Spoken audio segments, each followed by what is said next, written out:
Can you hear it? I can hear it. That clock is ticking. Says it's after 11 o'clock, so you know what that means. It means it's time for your favorite show and mine, Countdown to Armageddon. And this is your host, Publius, bringing you the latest and greatest and the worst effects that are out there today. And today I'd like to talk to you about what's going on with the Catholic Church. Alright, some of you may have read or heard that the bishops in the United States are going to have a meeting. And in this next meeting that they're scheduled to have, there's been discussion about possibly denying communion to those members of those politicians that advocate for things that are against Catholic beliefs. The key one being abortion. Now, we know that this means that we have several very prominent politicians right now that are supposedly Catholics. Now, Publius would like to ask you how you can claim to be a Catholic and yet not support Catholic beliefs. Do you get to pick and choose? Now, you may remember an article we discussed where the average American has a tendency to pick and choose their belief structures and mesh them together in such a way that they don't make sense. Well, the bishops have decided that having Democrat politicians, and let's be honest, that's who we're talking about, sitting there advocating and not just condoning, but pushing for increasing access to abortion and publicly funding this abortion is what this is what they stand for. So these bishops are thinking that this is wrong. And that finally the Catholic Church is going to start telling them, if you're going to continue doing this evil as they see it, promoting evil, then we are no longer going to be able to grant you the ability to come for communion. Now, for those of you that are not Christians and not Catholics, communion is when people basically come and remember the sacrifice of Christ. In some denominations this is of more importance, and others it has less importance. In the Catholic Church, it is, from what I understand, if you're denying somebody communion, you're basically not allowing them to observe the sacraments. This basically makes them more or less one step from being excommunicated. It basically says their soul's in jeopardy. Now, I'm not going to say whether or not any particular church is right or wrong in their beliefs.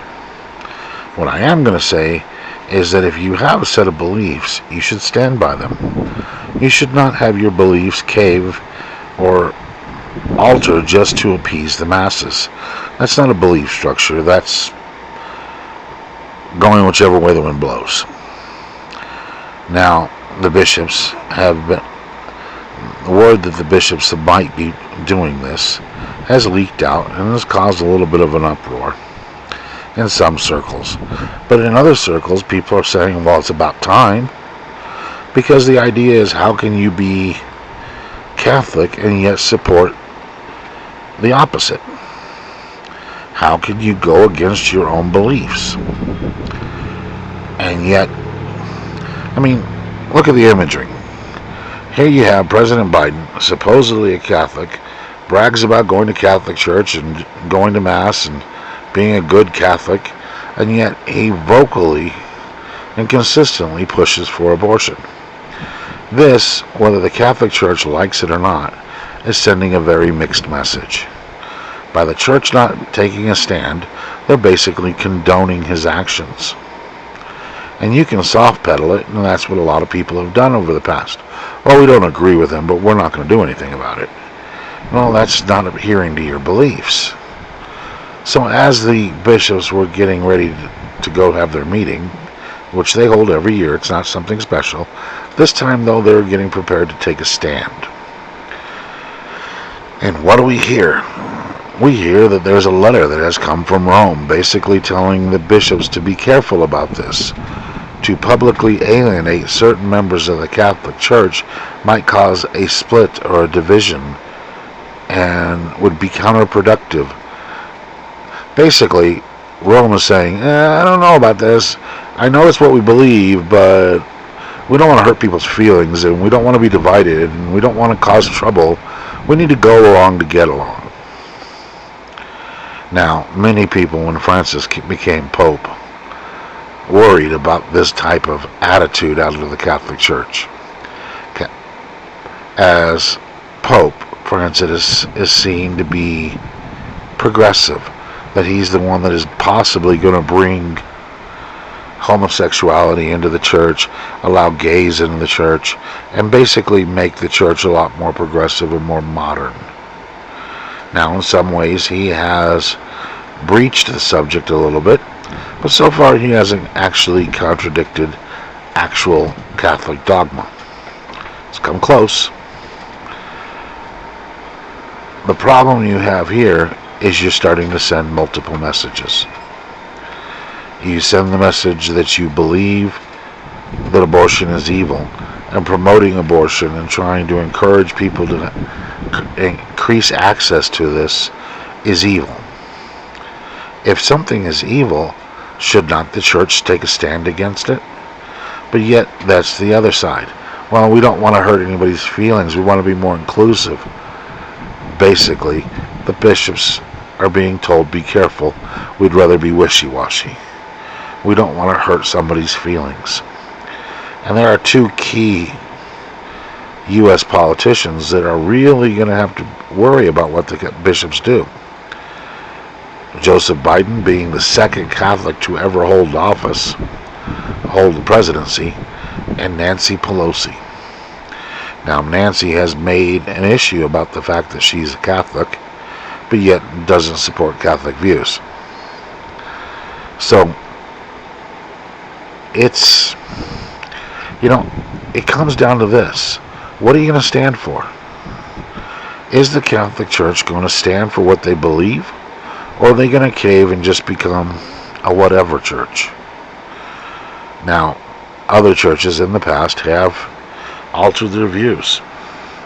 You have, I believe it was the Lutheran Church that altered their views to allow women ministers. Now there is a section of the church that allows gay marriage. And there are other churches that are changing their beliefs to be more inclusive. The question is, where do you stop? If your beliefs are so malleable, do you really believe them? If you're telling me you believe A, B, C, D, and E, but any one of those could possibly change, then you don't really believe them. Then you have basically sold your religion out for whatever reason. Now, this is not the first time in history people's religions have been questioned and challenged. If you remember back prior to World War II, the Nazis were very good at telling the Jews, convert or die. Convert or die has been told many times. Now, I'm not saying that this is what should be done today. I'm not saying the Catholic Church should tell people convert or die. What I am saying is people need to realize the Catholic Church and every church needs to take a stand on what they believe. Do you really believe what you say you believe? And if you don't, admit it. Now, there are certain things that I'm sorry, whether you like it or not, you can't change them and be able to claim to follow a certain belief. You cannot be a pacifist if you believe it's okay to beat somebody up. A true pacifist doesn't even believe in self-defense. To say I'm a pacifist that believes in carrying a gun, you're not a pacifist. If you claim to be a Christian, but yet won't follow Christ, or don't believe in Christ, then you're not really a Christian. And when you have that type of a belief structure, your beliefs are basically built on sand. Whatever happens, whichever way the wind blows, your beliefs will change. Now, for some people, this is okay. But for most people, beliefs are important to their day-to-day activities. This is what helps them determine what is right or wrong. And if your beliefs are wishy-washy, are dependent upon the wind, dependent upon, what is popular at any given moment, then your sense of right or wrong is also fallible. It's wishy-washy. So why should anybody listen to what you're saying is right or wrong now, if your beliefs are so inconsistent? If you're saying that you're a Catholic, but yet you don't believe in the Catholic beliefs of the Catholic Church, then what are you really?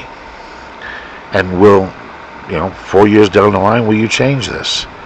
Regardless of what you believe in, your beliefs should be consistent.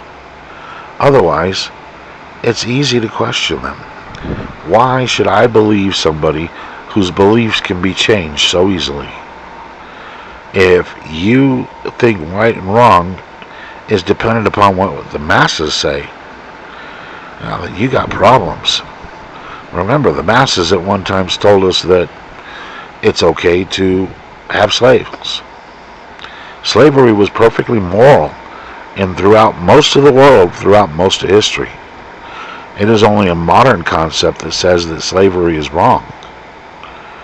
So, if your beliefs can be changed, what's to say that a few years from now that we're not going to say that, all right, we believe it's okay to enslave people of this group.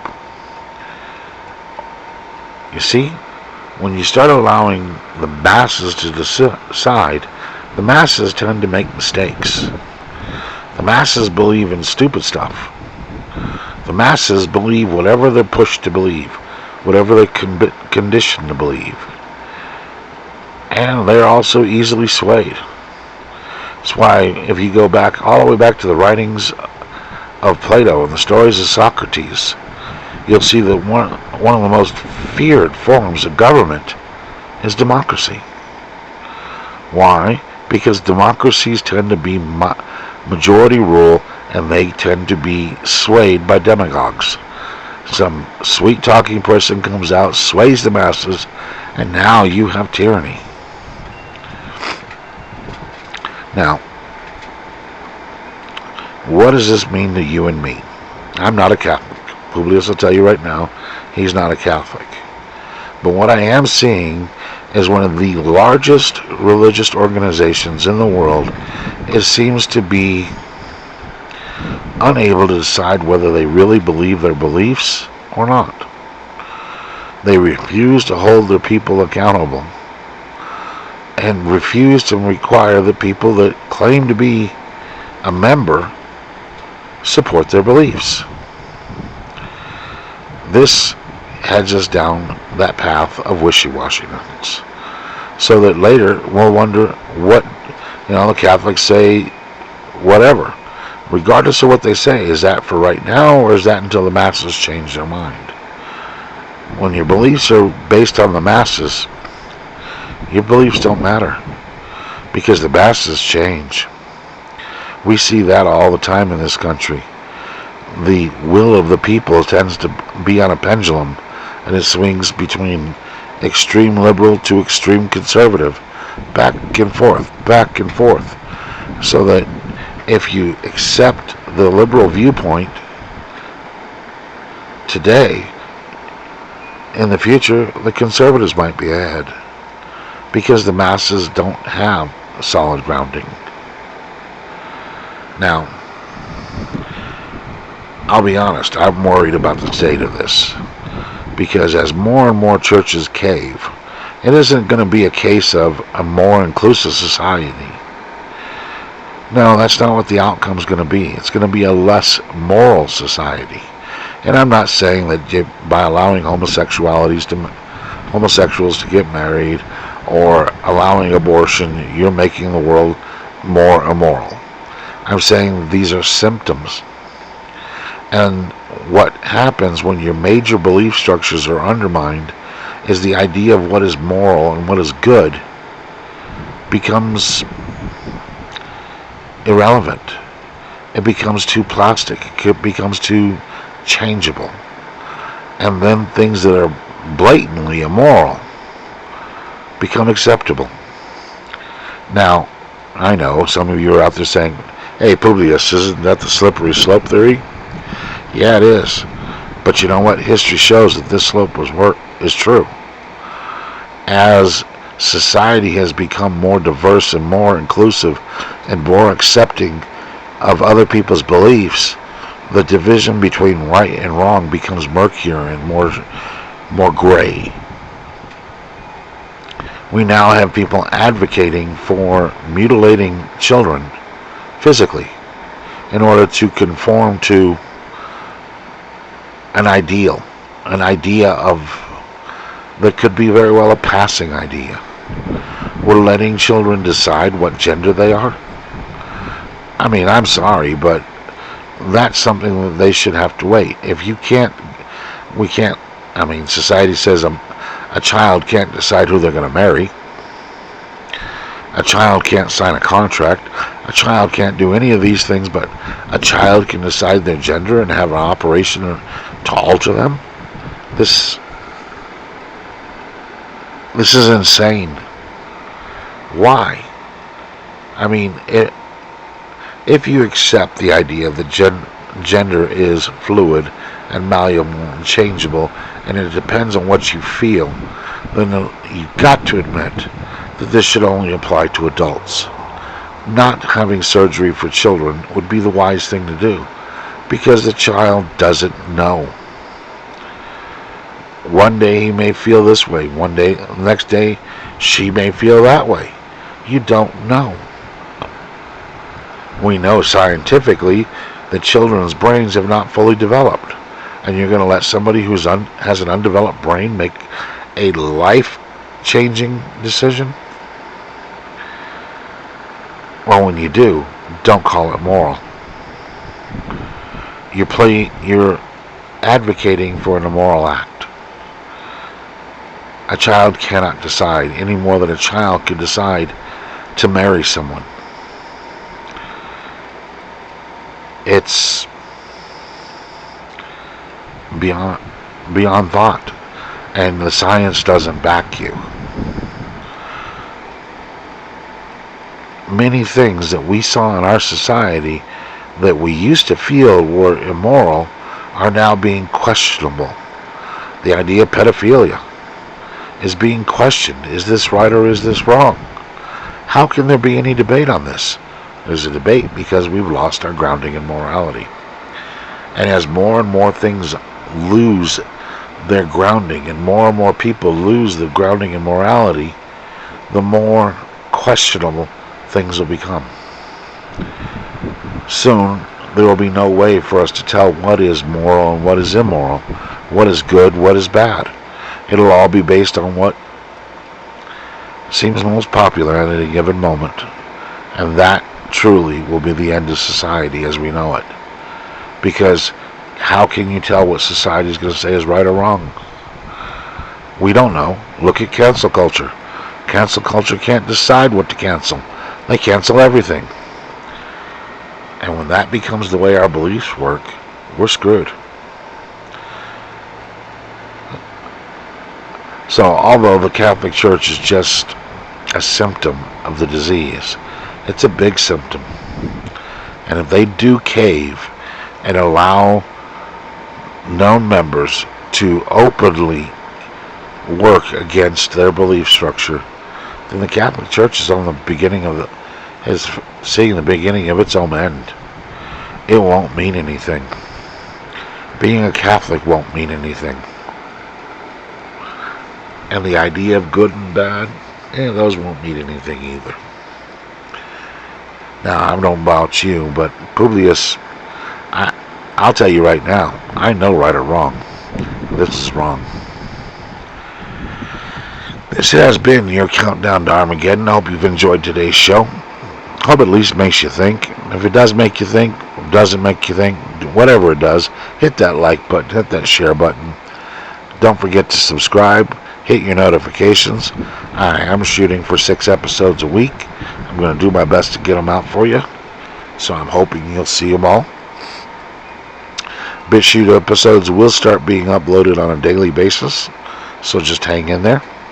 Otherwise, until we get this all worked out, you'll be seeing them bulk uploaded like you did last week. Now, for those of you who want to help this channel out, you may do so through the platform, whether that be YouTube or BitChute or whatever channel that this happens to be on that you're listening to. Or you can turn around and look in the comments in the description of this episode. You'll see a bunch of ways that you can donate to help support this channel. And last but definitely not least, the easiest thing you can do, if you'd like to support this and want to keep hearing more, is subscribe. Costs you nothing, and it's a great way to help keep us going. Get your friends to subscribe. Get your neighbors, get your brothers, get your sisters. Get everybody you know to subscribe so that Publius can keep bringing you the latest and the greatest and the worst that's out there. Thank you all. You all have a great night.